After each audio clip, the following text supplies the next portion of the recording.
Hello दोस्तों, welcome to my YouTube channel. तो आज हम लोग बात करते हैं वर्ल्ड हिस्ट्री से रिलेटेड क्वेश्चंस की, जो कि ज़्यादातर एग्जाम में पूछे जाते हैं।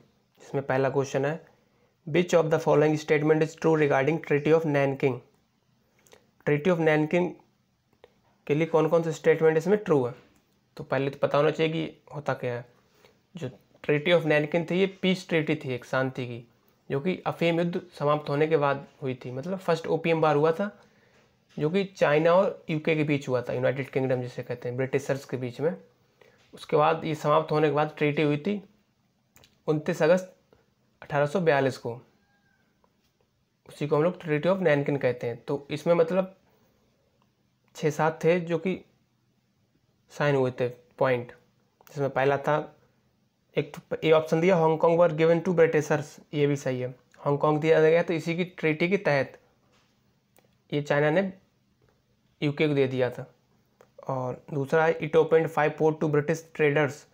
मतलब ब्रिटिशर्स के लिए इन्होंने 5 पोर्ट के लिए रास्ता खोल दिया गया था। मतलब जो 5 पोर्ट थे, कैंटन था, एक अमोय था, एक फुचाऊ था, और निंगपो और संघाई, ये 5 पोर्ट थे जो कि ब्रिटिशर्स के लिए खोल दिए थे फॉर ट्रेडिंग, मतलब व्यापार के लिए। तो ये भी सही हो जाएगा इसका। ए ऑप्शन भी सही है, बी भी सही है। अब सी देखते हैं, Britishers got extra terrestrial jurisdiction in criminal case.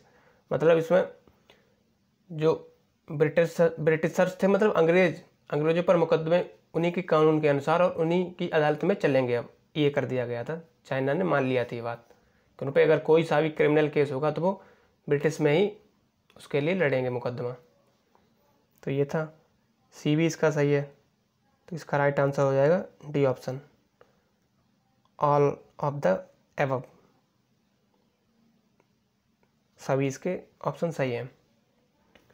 और इसमें एक और पॉइंट था, जो कि चीन को, मतलब चीन ने जो अफीम थी उसको नष्ट कर दिया गया था। उसके लिए चाइना को हर्जाना देना पड़ा, जिसमें $60 लाख ये हर्जाना के रूप में दिया था, जो कि अफीम की खेती बर्बाद कर दी। मतलब अफीम होती थी वहाँ, तो उसको नष्ट कर दिया, जला दिया था पूरा। और हांगकांग के व्यापारियों पर ब्रिटिश नागरिकों के कर्ज के रूप में $30 लाख दिए गए थे, और लड़ाई के लिए हुए खर्च के बदले $20 लाख देने पड़े। तो टोटल इनको $2 करोड़ 10 लाख देने पड़े ब्रिटिशर्स को, चाइना ने दिए थे इस ट्रीटी के अनुसार।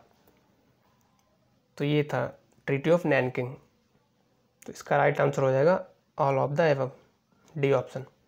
उसके बाद सेकंड क्वेश्चन है, in which of the following year Taiping rebellion was happened.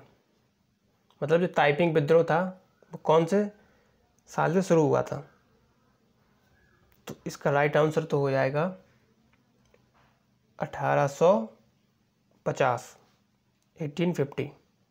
ये 1850 से शुरू हुआ था और 1864 तक चला था, मतलब 14 साल।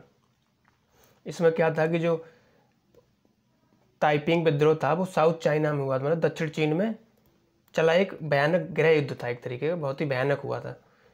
और इसमें एक था हांग जीकुआंग, उसके नेतृत्व में ये लड़ा गया था। इसमें हजारों जो मेहनत कर्मी, जैसे जो गरीब लोग होते, उन्होंने इसमें मतलब भाग लिया था, लड़ाई लड़ी थी शांति के लिए। तो ये ताइपिंग रेवेलियन था, जिसकी शुरुआत 1850 से हुई थी और 1864 तक चली थी। तो इसका राइट आंसर हो जाएगा 1850। उसके बाद नेक्स्ट क्वेश्चन है थर्ड नंबर है question, in which of the following year second opium war was started.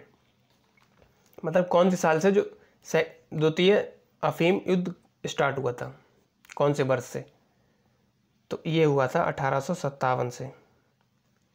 इसको मतलब तीर युद्ध भी कहते, एरो वार भी कहते इसी को, दूसरा नाम। और ये 1856 से 1860 तक चला था। शुरुआत मतलब 1856 से ही।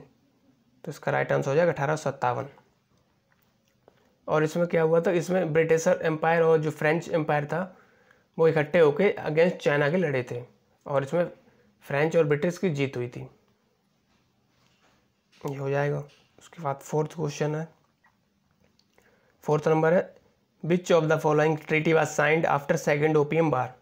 मतलब सेकेंड ओपीएम वॉर के बाद कौन सी ट्रीटी साइन की गई थी।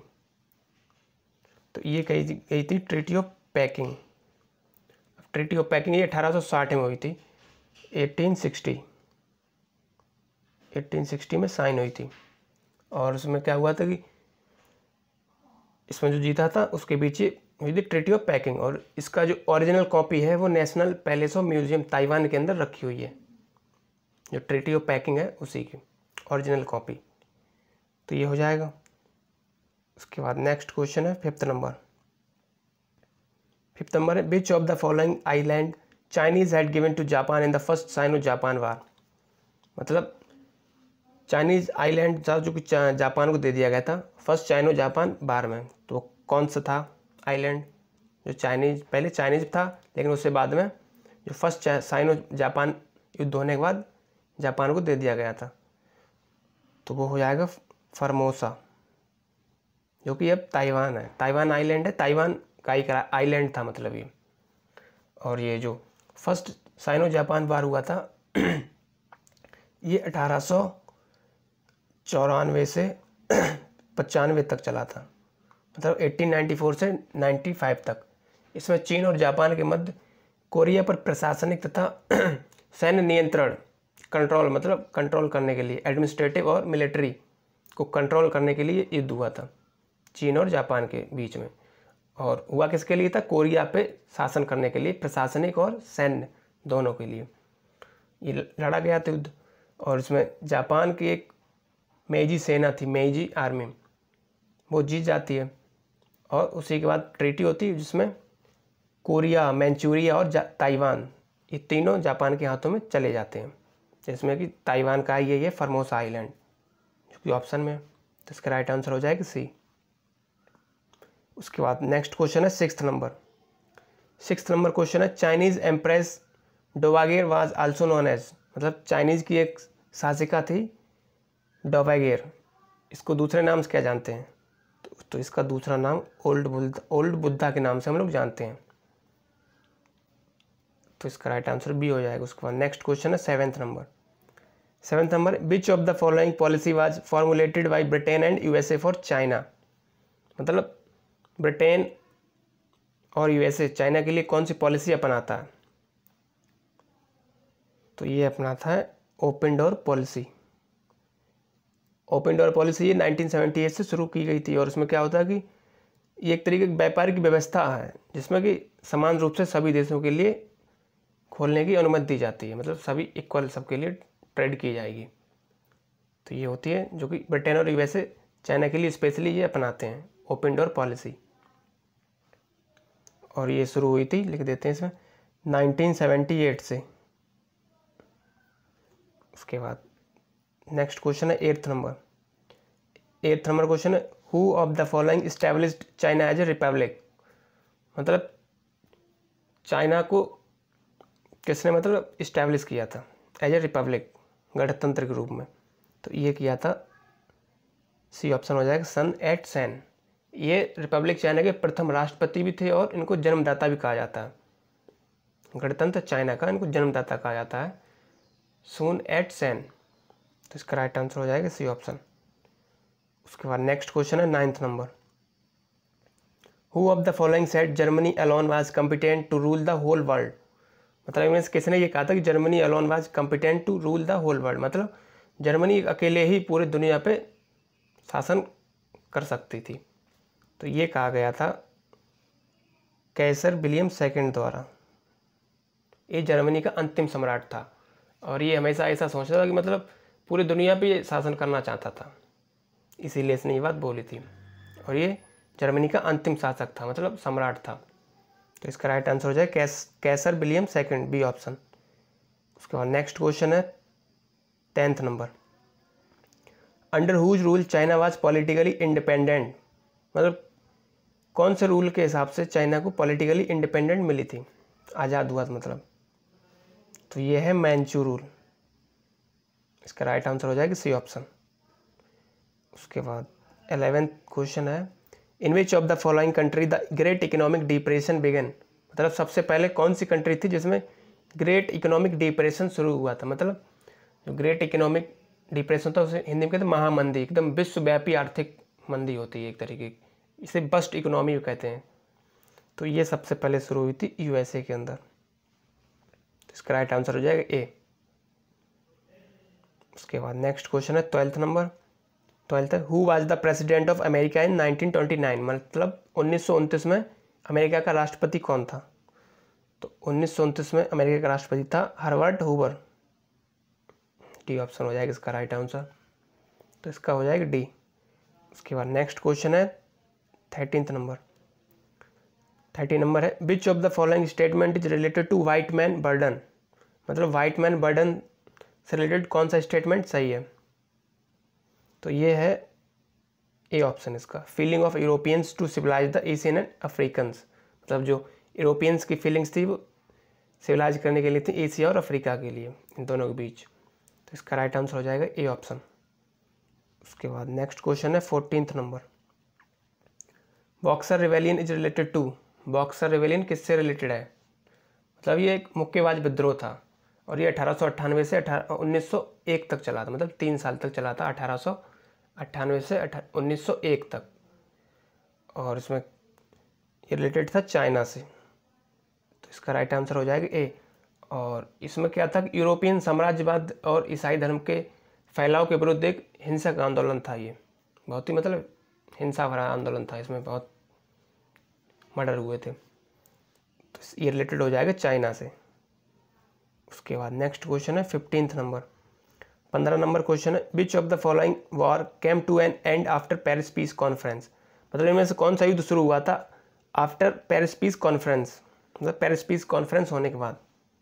तो ये हुआ था world war, first world war, जो कि 1914 से 1918 के बीच में हुआ था। तो इसका राइट आंसर हो जाएगा ए ऑप्शन। उसके बाद नेक्स्ट क्वेश्चन है 16th नंबर। अब ये इंडियन हिस्ट्री से क्वेश्चन रिलेटेड। 16 नंबर क्वेश्चन कहता है, अटाला मस्जिद which was built by Sultan Ibrahim is located at, मतलब जो अटाला मस्जिद है जो कि सुल्तान इब्राहिम ने बनवाई है, ये कहाँ पे लोकेटेड है? तो ये यूपी के अंदर है, जौनपुर में लोकेटेड। तो इसका राइट आंसर हो जाएगा ए ऑप्शन। उसके बाद नेक्स्ट क्वेश्चन है 17th नंबर। 17 नंबर क्वेश्चन है, the cave and rock cut temples at Ellora are, मतलब जो गुफा है एलोरा की, उनमें कौन कौन से धर्म की है, मतलब वो रिलेटेड? तो ये है हिंदू, बुद्धिस्ट और जैन, तीनों धर्म की हैं। अगर अजंता से पूछेगा तो वो बुद्धिस्ट के लिए हो जाएंगे, और ये महाराष्ट्र के अंदर है, तो इसका राइट आंसर हो जाएगा डी ऑप्शन। उसके बाद 18 नंबर क्वेश्चन है, who among the following built the famous Alai Darwaza, Alai दरवाज़ा किसने बनवाया था? तो ये बनवाया था अलाउद्दीन खिलजी ने, ये ऑप्शन हो जाएगा। उसके बाद 19th नंबर क्वेश्चन है, Sakhi Sawad and Raimani were notable work of, ये किसके मतलब लिटरेरी थी तीनों? तो ये थी कबीर की, सी ऑप्शन हो जाएगा। सखी सहवाद एंड रायमनी ये नोटेबल वर्क थे कबीर जी की, तो इसका राइट आंसर हो जाएगा सी ऑप्शन। उसके बाद 20 नंबर क्वेश्चन है, Hamzanama painting were produce during the reign of, मतलब किसके शासक में हम जनामा पेंटिंग थी, बहुत ही प्रसिद्ध थी, किसके शासन में बनी थी? तो ये बनी थी अकबर के शासन में। अब अकबर के बारे में तो पता ही है, 3rd मुगल एम्पायर था और इसका शासन काल था 1556 से 1605 के बीच में। और पहला था बाबर, मतलब मुगल एम्पायर का बाबर, उसके बाद हुमायूं और 3rd ये हो जाएगा अकबर, और इसका बेटा जहांगीर। और पता होना चाहिए अकबर का जो संरक्षण था, मतलब देखभाल करता था, वो बैरम खान थे। तो ये हो जाएगा इसका राइट आंसर बी ऑप्शन। उसके बाद ये लास्ट क्वेश्चन है 21, who built the famous Shalimar Bagh of Srinagar, जो शालीमार बाग है श्रीनगर का, बहुत ही फेमस है और ये बहुत बार क्वेश्चन आया हुआ है। तो ये किसने बनवाया था? तो इसका राइट आंसर हो जाएगा सी ऑप्शन, ये जहांगीर ने बनवाया था, श्रीनगर के अंदर है। तो ये थे हम लोगों के 21 क्वेश्चन रिलेटेड टू हिस्ट्री। काफ़ी अच्छे क्वेश्चन है ये, और ये जहाँ तक एग्जाम में पूछे गए हैं। बाकी हम लोग नेक्स्ट वीडियो में नेक्स्ट टॉपिक पे क्वेश्चन बनाएंगे। तब तक के लिए थैंक यू।